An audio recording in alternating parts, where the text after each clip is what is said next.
जय माता दी दोस्तों, आज हम आपको गौतम बुद्ध के बारे में बताने जा रहे हैं। अगर आप सब हमारे चैनल भक्ति में शक्ति 8824 पर नए हैं तो अपने इस चैनल को सब्सक्राइब जरूर कर ले। दोस्तों, गौतम बुद्ध का जन्म लुम्बिनी में 563 ईसा पूर्व इक्ष्वाकु वंशीय क्षत्रिय शाक्य कुल के राजा शुद्धोधन के घर में हुआ था। उनकी मां का नाम महामाया था जो कोलीय वंश से थी, जिनका इनके जन्म के 7 दिन बाद निधन हुआ। उनका पालन महारानी की छोटी सगी बहन महाप्रजापति गौतमी ने किया। 29 वर्ष की आयु में सिद्धार्थ विवाहोपरांत एकमात्र प्रथम नवजात शिशु राहुल और धर्मपत्नी यशोधरा को त्याग कर संसार को जरा मरण दुखों से मुक्ति दिलाने के मार्ग एवं सत्य दिव्य ज्ञान की खोज में रात्रि में राजपाट का मोह त्याग कर वन की ओर चले गए। वर्षों की कठोर साधना के पश्चात बोध गया बिहार में बोधि वृक्ष के नीचे उन्हें ज्ञान की प्राप्ति हुई और वे सिद्धार्थ गौतम से भगवान बुद्ध बन गए। इतिहासकार कोटा वेंकटचलम के अनुसार गौतम बुद्ध का जन्म 1887 में तथा निर्वाण 1807 ईपू में हुआ था और अनेकानेक इतिहासकार मानते हैं कि भारतीय तिथिक्रम, वंशावलियों और पुरातत्व के अनुसार बुद्ध निर्वाण की यही तिथि सिद्ध होती है। उनका जन्म 563 ईस्वी पूर्व के बीच शाक्य गणराज्य की तत्कालीन राजधानी कपिलवस्तु के निकट लुम्बिनी में हुआ था, जो नेपाल में है। 16 लुम्बिनी वन नेपाल के तराई क्षेत्र में कपिलवस्तु और देवदह के बीच नौतनवा स्टेशन से 8 मील दूर पश्चिम में रुक्मिंदेई नामक स्थान के पास स्थित था। कपिलवस्तु की महारानी महामाया देवी के अपने नैहर देवदह जाते हुए रास्ते में प्रसव पीड़ा हुई और वहीं उन्होंने एक बालक को जन्म दिया। शिशु का नाम सिद्धार्थ रखा गया। 17 गौतम गोत्र में जन्म लेने के कारण वे गौतम भी कहलाए। क्षत्रिय राजा शुद्धोधन उनके पिता थे। परंपरागत कथा के अनुसार सिद्धार्थ की माता का उनके जन्म के 7 दिन बाद निधन हो गया था। उनका पालन पोषण उनकी मौसी और शुद्धोधन की दूसरी रानी महाप्रजावती गौतमी ने किया। शिशु का नाम सिद्धार्थ दिया गया, जिसका अर्थ है वह जो सिद्धि प्राप्ति के लिए जन्मा हो। जन्म समारोह के दौरान साधु दृष्टा आसित ने अपने पहाड़ के निवास से घोषणा की, बच्चा या तो एक महान राजा या एक महान पवित्र पथ प्रदर्शक बनेगा। 18 शुद्धोधन ने 5वें दिन एक नामकरण समारोह आयोजित किया और 8 ब्राह्मण विद्वानों को भविष्य पढ़ने के लिए आमंत्रित किया। सभी ने एक सी दोहरी भविष्यवाणी की कि बच्चा या तो एक महान राजा या एक महान पवित्र आदमी बनेगा। 18 दक्षिण मध्य नेपाल में स्थित लुम्बिनी में उस स्थल पर महाराज अशोक ने 3री शताब्दी ईसा पूर्व बुद्ध के जन्म की स्मृति में एक स्तंभ बनवाया था। बुद्ध का जन्म दिवस व्यापक रूप से थैरावदा देशों में मनाया जाता है। 18 सिद्धार्थ का मन बचपन से ही करुणा और दया का स्रोत था। इसका परिचय उनके आरंभिक जीवन की अनेक घटनाओं से पता चलता है। घुड़दौड़ में जब घोड़े दौड़ते और उनके मुंह से झाग निकलने लगता तो सिद्धार्थ उन्हें थका जानकर वहीं रोक देता और जीती हुई बाजी हार जाता। खेल में भी सिद्धार्थ को खुद हार जाना पसंद था, क्योंकि किसी को हराना और किसी का दुअहकी होना उससे नहीं देखा जाता था। सिद्धार्थ ने चचेरे भाई देवदत्त द्वारा तीर से घायल किए गए हंस की सहायता की और उसके प्राणों की रक्षा की। शिक्षा एवं विवाह।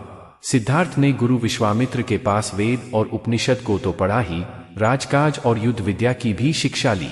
कुश्ती, घुड़दौड़, तीरकमान, रथ हाँकने में कोई उसकी बराबरी नहीं कर पाता। 16 वर्ष की उम्र में सिद्धार्थ का कन्या यशोधरा के साथ विवाह हुआ। पिता द्वारा ऋतुओं के अनुरूप बनाए गए वैभवशाली और समस्त भोगों से युक्त महल में वे यशोधरा के साथ रहने लगे, जहां उनके पुत्र राहुल का जन्म हुआ। लेकिन विवाह के बाद उनका मन वैराग्य में चला और सम्यक सुख शांति के लिए उन्होंने अपने परिवार का त्याग कर दिया। राजा शुद्धोधन ने सिद्धार्थ के लिए भोगविलास का भरपूर प्रबंध कर दिया। 3 ऋतुओं के लायक 3 सुंदर महल बनवा दिए।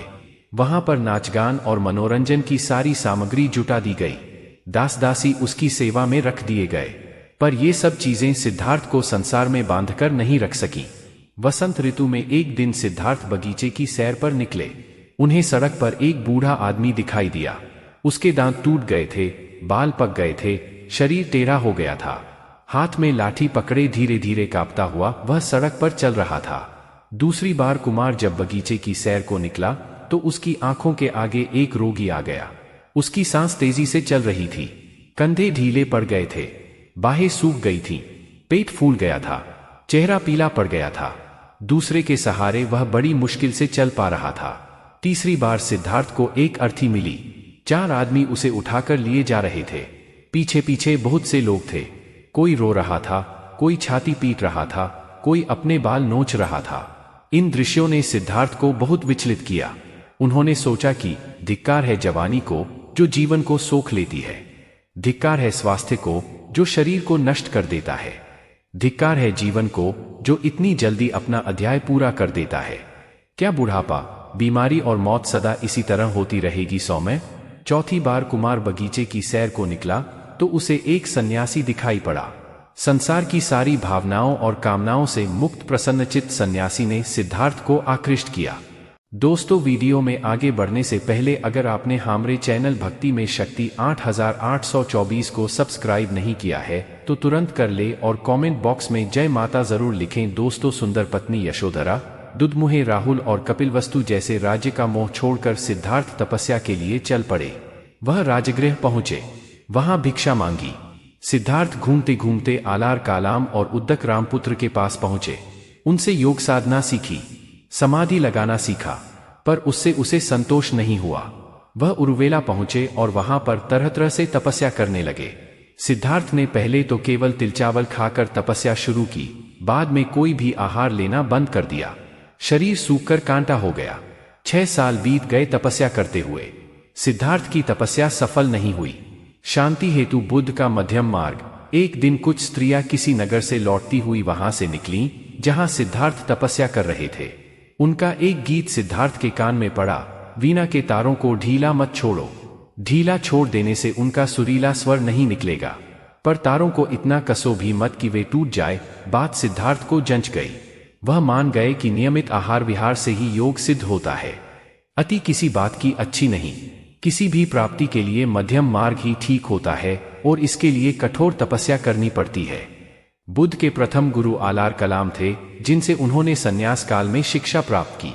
35 वर्ष की आयु में वैशाखी पूर्णिमा के दिन सिद्धार्थ पीपल वृक्ष के नीचे ध्यानस्थ थे। बुद्ध ने बोधगया में निरंजना नदी के तट पर कठोर तपस्या की तथा सुजाता नामक लड़की के हाथों खीर खाकर उपवास तोड़ा। समीपवर्ती गांव की एक स्त्री सुजाता को पुत्र हुआ। वह बेटे के लिए एक पीपल वृक्ष से मन्नत पूरी करने के लिए सोने के थाल में गाय के दूध की खीर भरकर पहुंची। सिद्धार्थ वहां बैठा ध्यान कर रहा था। उसे लगा कि वृक्ष देवता ही मानव पूजा लेने के लिए शरीर धरकर बैठे हैं। सुजाता ने बड़े आदर से सिद्धार्थ को खीर भेंट की और कहा, जैसे मेरी मनोकामना पूरी हुई उसी तरह आपकी भी हो। उसी रात को ध्यान लगाने पर सिद्धार्थ की साधना सफल हुई। उसे सच्चा बोध हुआ। तभी से सिद्धार्थ बुद्ध कहलाए। जिस पीपल वृक्ष के नीचे सिद्धार्थ को बोध मिला वह बोधि वृक्ष कहलाया और गया का समीपवर्ती वह स्थान बोध गया। वे 80 वर्ष की उम्र तक अपने धर्म का संस्कृत के बजाय उस समय की सीधी सरल लोक भाषा पाली में प्रचार करते रहे। उनके सीधे सरल धर्म की लोकप्रियता तेजी से बढ़ने लगी। 4 सप्ताह तक बोधि वृक्ष के नीचे रहकर धर्म के स्वरूप का चिंतन करने के बाद बुद्ध धर्म का उपदेश करने निकल पड़े। आषाढ़ की पूर्णिमा को वे काशी के पास मृगदाव, वर्तमान में सारनाथ, पहुंचे। वहीं पर उन्होंने सर्वप्रथम धर्मोपदेश दिया और प्रथम 5 मित्रों को अपना अनुयायी बनाया और फिर उन्हें धर्म प्रचार करने के लिए भेज दिया। महाप्रजापति गौतमी, बुद्ध की विमाता, को सर्वप्रथम बौद्ध संघ में प्रवेश मिला। आनंद बुद्ध का प्रिय शिष्य था।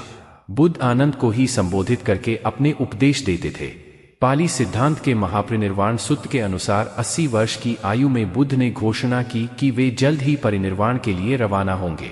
बुद्ध ने अपना आखिरी भोजन, जिसे उन्होंने कुंडा नामक एक लोहार से एक भेंट के रूप में प्राप्त किया था, ग्रहण लिया, जिसके कारण वे गंभीर रूप से बीमार पड़ गए। बुद्ध ने अपने शिष्य आनंद को निर्देश दिया कि वह कुंडा को समझाए कि उसने कोई गलती नहीं की है। उन्होंने कहा कि यह भोजन अतुल्य है। 19 भगवान बुद्ध ने लोगों को मध्यम मार्ग का उपदेश दिया। उन्होंने दुख, उसके कारण और निवारण के लिए अष्टांगिक मार्ग सुझाया। उन्होंने अहिंसा पर बहुत जोर दिया है। उन्होंने यज्ञ और पशुबलि की निंदा की। बुद्ध के उपदेशों का सार इस प्रकार है। महात्मा बुद्ध ने सनातन धर्म के कुछ संकल्पनाओं का प्रचार किया, जैसे अग्निहोत्र तथा गायत्री मंत्र, ध्यान तथा अंतर्दृष्टि, मध्य मार्ग का अनुसरण, 4 आर्य सत्य, अष्टांग मार्ग। बुद्ध के धर्म प्रचार से भिक्षुओं की संख्या बढ़ने लगी। बड़े बड़े राजा महाराजा भी उनके शिष्य बनने लगे। भिक्षुओं की संख्या बहुत बढ़ने पर बौद्ध संघ की स्थापना की गई। बाद में लोगों के आग्रह पर बुद्ध ने स्त्रियों को भी संघ में ले लेने के लिए अनुमति दे दी, यद्यपि इसे उन्होंने उतना अच्छा नहीं माना। भगवान बुद्ध ने बहुजन हिताय लोक कल्याण के लिए अपने धर्म का देश विदेश में प्रचार करने के लिए भिक्षुओं को इधर उधर भेजा। अशोक आदि सम्राटों ने भी विदेशों में बौद्ध धर्म के प्रचार में अपनी अहम भूमिका निभाई।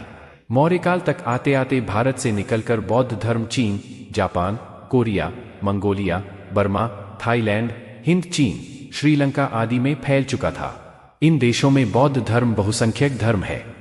दोस्तों, वीडियो अच्छी लगी तो हमारे चैनल भक्ति में शक्ति 8824 को सब्सक्राइब जरूर कर ले, साथ ही अपने दोस्तों के पास एक शेयर भी कर दे। धन्यवाद आपका सभी लोग का।